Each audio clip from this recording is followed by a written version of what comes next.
तर हाय मित्रांनो, कशा आहात? बरे का? बरे असणार. तर आज तुम्हाला रक्षाबंधनचं सगळ्यांना, भावांना, मित्रांना हार्दिक हार्दिक शुभेच्छा.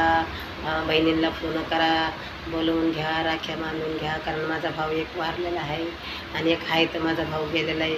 म्हणजे थोडा दारू पाणी पितो काही येत नाही. पण मित्रांनो, तुम्ही बहिणीला विसरू नका, बहिणीला विसरू नका. म्हणजे नाही न विसरता न चुकता बहिणीला फोन करून ताई ये रक्षाबंधनला असा शब्द काढा. कारण बहिणीचा आशीर्वाद घेणं म्हणजे मोठा आशीर्वाद आहे. मित्रांनो, भावांना तुम्हाला सांगते, एवढं मात्र चुकवायचं नाही. कोणत्या सणाला पहिलं बहिणीला फोन करा.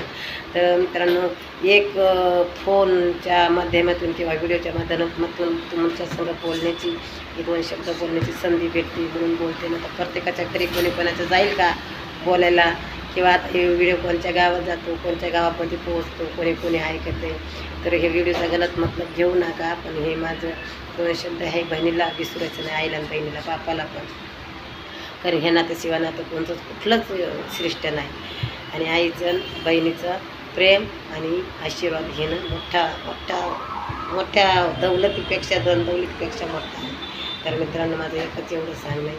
तर आईला विसर, आई तर घरीच राहते, पण बहीण सासर घरी राहते. पहिलं बहिणीला फोन करा मित्रांनो आणि म्हणायचं, ताई माझ्याकडे ये राखी बांधायला. नसले आली तिथं तुम्ही जायचं राखी बांधून घ्या.